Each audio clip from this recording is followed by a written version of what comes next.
নমস্কার, আপনারা শুনছেন সাহিত্য পাঠ। সঙ্গে আমি স্নেহাশিস।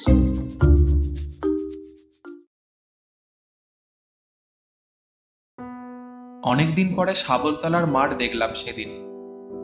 আমার পিসিমার বাড়ির দেশে ছেলেবেলায় যখন পিসিমার বাড়ি থেকে দুর্গাপুর উচ্চ প্রাইমারি পাঠশালায় পড়তাম, সে আজ 25-30 বছর আগেকার কথা।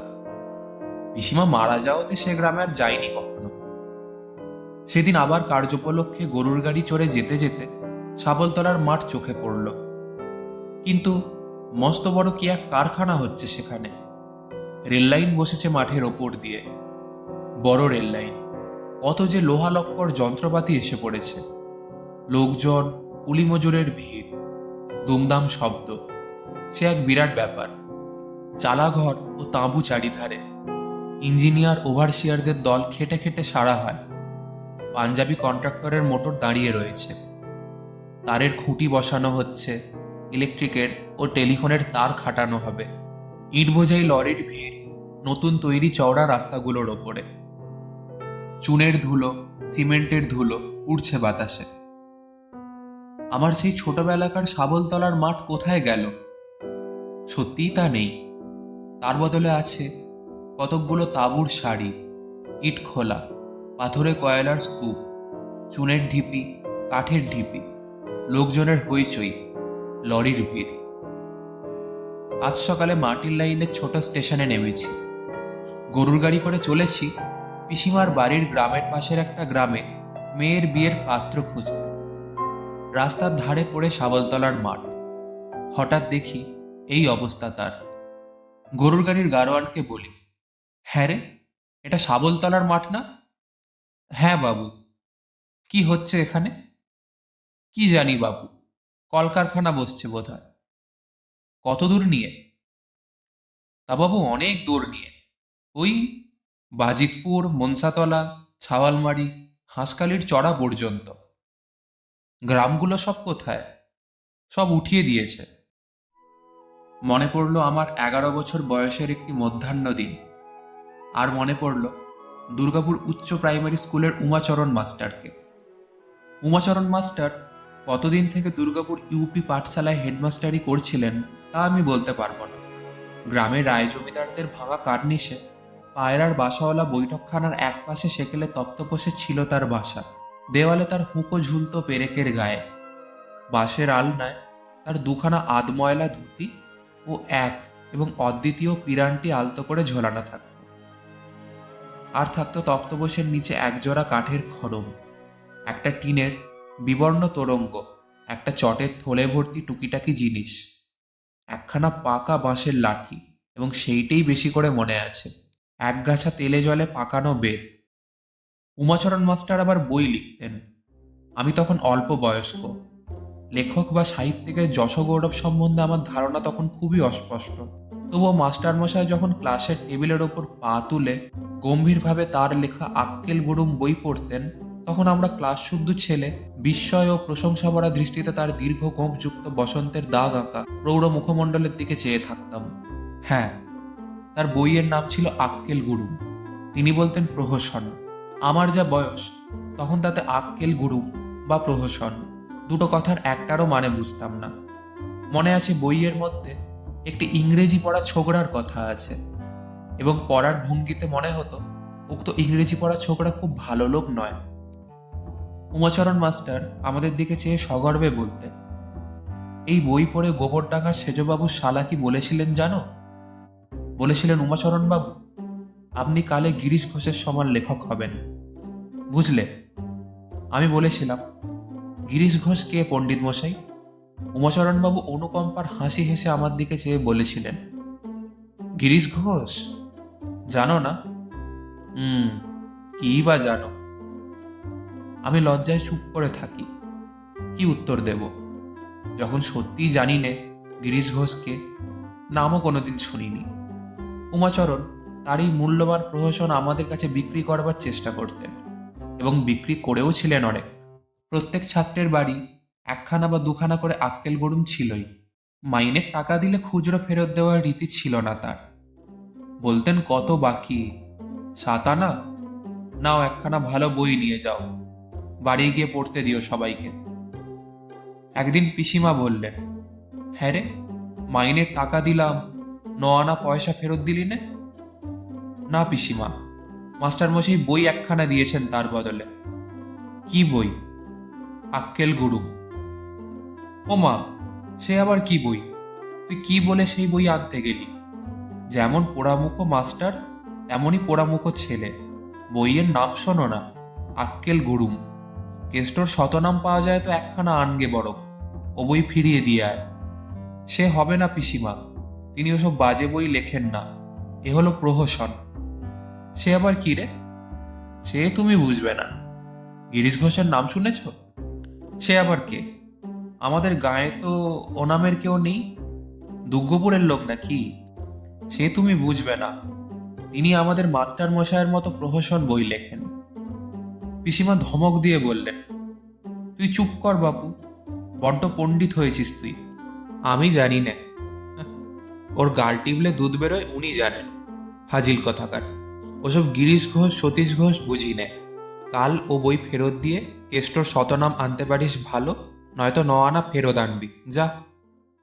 একদিন উমাচরণ মাস্টার মশাই আমাদের বুঝিয়ে বলেছিলেন, বড় বড় লেখকরা সবাই প্রথম জীবনে তার মতো স্কুল মাস্টারি করেছিলেন। কথাবার্তার মাঝখানে আমাদের ক্লাসে সারদা হঠাৎ বলে বসল, আপনার বয়স কত মাস্টার মশাই?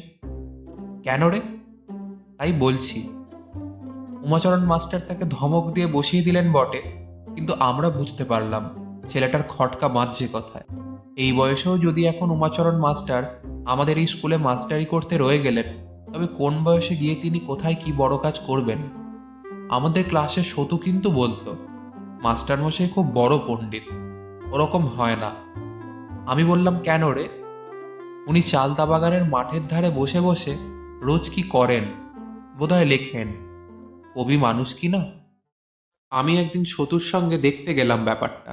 চালতা বাগানে বহুকালের প্রাচীন আম তেঁতুল গাছের ছায়ায় দিনমানি সন্ধ্যার মতো অন্ধকার।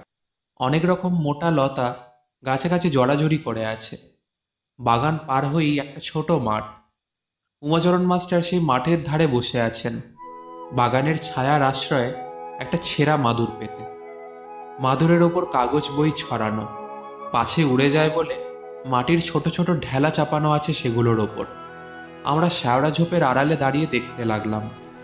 তিনি কখনো উপুড় হয়ে কি লিখছেন, কখনো সামনের মাঠের দিকে চেয়ে কি ভাবছেন, কখনো আপন মনে হাসছেন, বিড়বিড় করে কি বলছেন।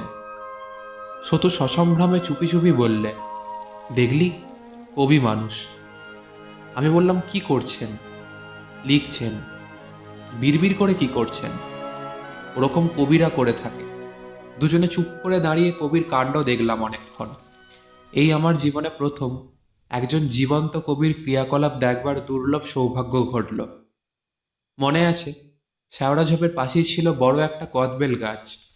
তলা বিছিয়ে পড়েছিল পাকা পাকা কদবেল। সেই বয়সের লোভ, বিশেষ করে কদবেলের ওপর লোভ দমন করেছিলাম কবি দেখবার আনন্দে ও বিস্ময়ে। উমাচরণ মাস্টারের বয়স তখন কত? আমার মনে হয় 40-এর ওপর। কারণ আমার মায়ের বড় ভাই, বড় মামা, যার বয়স শুনতাম 35, তিনি মাস্টারমশাইকে দাদা বলে ডাকতেন। আমরা যেমন নিঃশব্দে সেখানে গিয়েছিলাম, তেমনই নিঃশব্দে চলে এলাম, মনে বিস্ময় ও আনন্দ নিয়ে। এরপর উমাচরণ মাস্টার যখন পড়াতেন, তখন হাঁ করে তার দিকে চেয়ে দেখতাম। একজন কবি বটে। উনি ঠিকই বলেছেন, বড় বড় লোকেরা প্রথম জীবনে মাস্টারি করে। ওর বয়স বেশি হয়েছে বটে, কিন্তু উনি একজন কবিও তো হয়েছেন। সারদাটা কিছুই বোঝে না। বছরখানেক কাটল। আমরা কটি ছেলে উচ্চ প্রাইমারি পরীক্ষা দেওয়ার জন্য তৈরি হয়েছি। সেই বছর উমাচরণ মাস্টার আমাদের নিয়ে রানাঘাটে যাবেন পরীক্ষা দেওয়াতে। 4টি ছেলে, মনে আছে, চক্রবর্তীদের কানাই, আমি, সতু ও সারদা। দুর্গাপুর থেকে হেঁটে বেরিয়ে শাবলতলার মাঠে যখন পড়েছি, তখন দুপুর গড়িয়ে গিয়েছে। বড্ড মনে আছে সেই অপরাহ্নের কথাটি। তখন শাবলতলার মাঠে ঝাঁঝা করছে রোদ্দুর। মস্ত বড় মাঠের এখানে ওখানে কুল গাছ, শ্যাওড়া ডাঁটা আর বনতুলসীর জঙ্গল। ধুঁধু করছে মাঠ, যেন সমুদ্রের মতো। কুল কিনারা নেই কোনো দিকে। এত বড় মাঠ কখনো দেখিনি। দুর্গাপুর থেকে শাবলতলার মাঠ প্রায় 2 ক্রোশ 2.5 ক্রোশ পথ। কাছাকাছি কোনো গ্রাম নেই এ মাঠের কোনো দিকে। একটা সরু মেঠো পথ মাঠের মধ্যে দিয়ে দূরে কোথায় চলে গিয়েছে। কি একটা ফুলের গন্ধ বেরোচ্ছে দুপুরের রোদে। আমরা সবাই ছেলে মানুষ, ক্লান্ত হয়ে পড়েছি। উমাচরণ মাস্টার বললেন, যাও সব গাছতলায় একটু বসে নাও। আমাদের প্রত্যেকের কাঁধে একটা করে বোঁচকা, তার মধ্যে আমাদের বইপত্তর আছে, কাপড় গামছা ও কাঁথা আছে। থাকতে হবে নাকি হোটেলে? আমরা বোঁচকা নামিয়ে একটা কুল গাছের তলায় সবাই বসলাম। মাস্টারমশাই বললেন, দেখো তো কুল হয়েছে কিনা। সতু দেখে বললে, কুল হয়েছে, ছোট ছোট, খাওয়া যায় না। কানাইয়ের মা ওকে সেখানে গিয়ে খাওয়ার জন্য নারকেলের নাড়ু আর রুটি করে দিয়েছিল পুঁটুলিতে। সতু ওর কাছ থেকে চেয়ে নিয়ে খেলে। আমি চাইতে গেলাম, কানাই বললে নেই। আমরা একটু পরে সবাই বোঁচকা রেখে হুটোপাটি করে মাঠের মধ্যে বনতুলসীর জঙ্গলে খেলা করতে লাগলাম। কি সুন্দর যে লাগছিল। ক্ষুদ্র গ্রামের পাড়ায় পাড়ায় খেলা করে বেড়াই। এত বড় মাঠের এত ফাঁকা জায়গায় খেলা করবার সুযোগ কখনো পাইনি। ওদের কেমন লাগছিল জানি না। আমার মনে হচ্ছিল যেন কোনো নতুন রাজ্যে রূপকথার জগতে এসে পড়েছি। তুলসী মঞ্জুরির সুগন্ধ ভরা অপরাহ্নের বাতাসে যেন কোন সুদূরের ইঙ্গিত, যে দেশ কখনো দেখিনি, যার কথা কিন্তু আমার মনে সর্বদাই উকি দেয়। আজ এই শাবলতলার মাঠে এসে সেই দূর দূরান্তকে দেখতে পেলাম। ঝোপে ঝোপে শালিক আর ছাতারে পাখির কলরব, এখানে ওখানে বেলে জমিতে খ্যাঁকশেয়ালের গর্ত, রাঙা কেলেকোড়া ফুলের লতা জড়িয়ে উঠেছে বুনো কলুচটকা আর তিত্তিরাজ গাছে। জনমানুষের বাস নেই। একটা কলা গাছ কি আম গাছ চোখে পড়ে না। যেন এই জগতে মানুষের বাস নেই। শুধু বন ঝোপের শুকনো লতার উপর দিয়ে মচমচ করে পাতার ধুলো উড়িয়ে এদেশে চলে যাও। লেখাপড়ার বিরক্তিকর বাধ্যতা এখানে নেই। খেলা ছেড়ে লেখাপড়া করতে কেউ বলবে না এদেশে। উমাচরণ মাস্টার সেই পুরনো একঘেয়ে বালকের পক্ষে মহা বিরক্তিকর জগতের মানুষ। এ নতুন জীবনের উদাস মুক্তির মধ্যে দিন রাত ব্যাপী খেলা আর অবকাশের মধ্যে ওর স্থান নেই আদৌ। বেলা পড়ে এসেছে। হঠাৎ সতু বললে, হ্যাঁ রে, মাস্টারমশাই কোথায় রে? আমি বললাম, কেন, উলতলায় নেই? কতক্ষণ তো তাকে দেখছি নে। গেলেন কোথায়? আমাদের যেতে হবে না স্টেশনে? 2 ঘন্টার ওপর তো এখানে আছি, গাড়ি ধরতে হবে না? আমার মনে হচ্ছিল গাড়ি ধরে আর কি রাজা হব আমরা। এই তো বেশ আছি। উচ্চ প্রাইমারি পরীক্ষার বিভীষিকার মধ্যে নাই বা গেলাম। ইন্সপেক্টর এসে সেবার স্কুলে বলে গিয়েছিল রানাঘাটে গিয়ে পরীক্ষা দেওয়ার নাকি নানা গোলমাল। খাতায় লিখে পরীক্ষা হয়, গার্ড আছে সেখানে ঘাড়ের ওপর ঝুঁকে। একটু যে দেখাদেখি করবে কি বলা বলি করবে তার কোনো উপায় নেই। বলা বলি করলেই মহকুমার হাকিমের সামনে নিয়ে হাজির করবে। তিনি জেলেও দিতে পারেন, জরিমানাও করতে পারেন। একটু ফিসফাস করবার জো নেই সেখানে। নবমীর পাঁঠার মতো কাঁপতে কাঁপতে ঢুকতে হবে হল ঘরে। কি ভীষণ পরিণাম ছাত্র জীবনের। সত্যি বলছি, শাবলতলার মাঠ দেখবার পরে, এখানে এসে এই 2 ঘন্টা ছুটোছুটি করে বেড়ানোর পরে আমি যেন জীবনের সার্থকতা খুঁজে পেয়েছি। তা হচ্ছে এইরকম বিশাল মুক্ত বনময় ধুলিভরা মাঠের অবাধ শান্তি আর স্বাধীনতার মধ্যে খেলা করে বেড়ানো। পরীক্ষা দিয়ে কি হবে? কানাই এসেও বললে, আমরা যাব কখন? মাস্টারমশাই কোথায়? সত্যিই তো, তাকে কোনো দিকে দেখা যাচ্ছে না। সবাই মিলে খুঁজতে বার হওয়া গেল। সতু ডাকতে লাগলো, ও মাস্টারমশাই, মাস্টারমশাই। কোনো সাড়া নেই। সতু ভীত মুখে বললে, বাঘে নিয়ে গেল নাকি রে? কানাই বললে, দূর, এখানে মানুষকে কো বাঘ থাকবে? না, নেই, তোকে বলেছে। তবে গেলেন কোথায়? আমি বললাম, তোমরা খুঁজে দেখো, আমি এখানে খেলা করি। এমন সময় সারদা হাঁপাতে হাঁপাতে এসে বললে, শিগগির, শিগগির আয়, দেখে যা। আমরা সবাই বলে উঠলাম, কি হয়েছে রে, বেঁচে আছেন তো? কথা বলতে বলতেই আমরা সারদার পেছনে ছুটলাম। বেশ খানিকটা দূর দৌড়ে সারদা থেমে পড়ল এবং আঙুল দিয়ে সামনের দিকে দেখিয়ে আমাদের চুপ করতে বলে পা টিপে টিপে এগিয়ে চলল। একটা শুকনো খাল মতো নিচু জায়গায় কুঁচো ঝোপের আড়ালে উমাচরণ মাস্টার বসে বসে ঝুঁকে পড়ে কি লিখছেন। সেই আর এক দিনের মতো। জায়গাটাতে খুব ছায়া পড়েছে। উঁচু ঝোপটায় পাখিরা কিচির কিচির করছে। সামনে অনেক দূর ফাঁকা। সুন্দর জায়গাটি।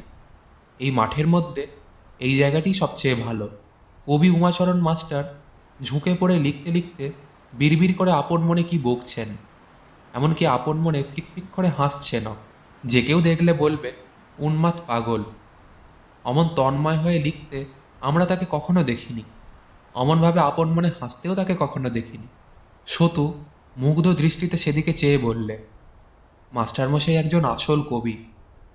সারদা ওর মতে মত দিয়ে বললে, ঠিক তাই। কানাই ও আমি কোনো কথা না বলে এক দৃষ্টে এই সত্যকার জীবন্ত কবিকে চেয়ে চেয়ে দেখতে লাগলাম। আমাদের কত ভাগ্যি যে আমরা এমন মাস্টার পেয়েছি। কানাই একটু পরে বললে, কিন্তু ভাই, সন্ধে হলো, ওকে না ডাকলে আমাদের উপায় কি হবে? ডাকি ওকে, কি বলিস? কেউ সাহস করে না। সারদার মনে কবির প্রতি শ্রদ্ধা একটু ফিকে। সে দু একবার আমাদের উপস্থিতি জ্ঞাপক কাশির আওয়াজ করলে। সতু চুপি চুপি বললে, এই আসতে। সারদা বললে, হ্যাঁ আসতে বই কি, আমরা মরি এখন এই মাঠের মধ্যে সন্ধ্যাবেলা, বাঘে ধরুক সব শুদ্ধ। বলে সজোরে একবার কাশির আওয়াজ করতেই উমাচরণ মাস্টার চমকে পিছন ফিরে চাইলেন। সারদা বললে, আসুন মাস্টার মশাই, সন্ধ্যের দেরি নেই যে, স্টেশন এখনো অনেকখানি রাস্তা। উমাচরণ মাস্টার ব্যস্ত হয়ে খাতাপত্র গুটিয়ে বগল করে নিয়ে আমাদের কাছে উঠে এলেন শুকনো খাল থেকে। অপ্রতিভের হাসি হেসে বললেন, তাই তো, বেলা হয়েছে দেখছি, চলো চলো। তারপর পেছন দিকে চেয়ে বললেন, জায়গাটা বড় চমৎকার না? সতু সশ্রদ্ধ সুরে বললে, ওখানে কি করছিলেন মাস্টার মশাই? কি আছে ওখানে? উমাচরণ মাস্টার ধমক দিয়ে বললেন, সে কি তুই বুঝবি? সিনারি কাকে বলে জানিস? চমৎকার সিনারি ওখানটাতে, কবিতা লিখছিলাম। কি চমৎকার মাঠটা, বুঝিস কিছু? আমারও চোখে যে এই অপরাহ্নে এই মাঠ অদ্ভুত ভালো লেগেছে। মাস্টারমশাইয়ের কথার মধ্যে তার সায় পেয়ে আমার মন খুশিতে ভরে উঠল। আমি নতুন দৃষ্টি পেলাম সেই দিনটিতে, উচ্চ প্রাইমারি পরীক্ষা দিতে যাওয়ার পথে। উমাচরণ মাস্টার কত বড় শিক্ষকের কাজ করলেন সেদিন, তিনি নিজেও কি তা বুঝলেন? আমার কথা এইখানেই শেষ। উমাচরণ মাস্টারের ইতিহাসও এইখানেই শেষ। প্রায় 30-32 বছর আগেকার কথা সেসব। উমাচরণ আজ আর বোধহয় বেঁচে নেই। বড় হয়ে উমাচরণ চক্রবর্তী বলে কোনো কবির লেখা কোথাও পড়িনি, বা কারো মুখে নামও শুনিনি। তাতে কিছু আসে যায় না। যশোভাগ্য সকলের কি থাকে? আজ এতকাল পরে সাবলতলার মাঠে এসে আবার মনে পড়ে গেল বাল্যের সেই অপূর্ব অপরাহ্নের কথা। মনে পড়ে গেল উমাচরণ মাস্টারকে। দুঃখ হলো দেখে সে সাবলতলার মাঠ একেবারে ধ্বংস হয়ে গিয়েছে। মুছে গিয়েছে সে সৌন্দর্য, সে নির্জনতা। উমাচরণ মাস্টারের জন্য মনটা এতদিন পরে যেন কেমন করে উঠল।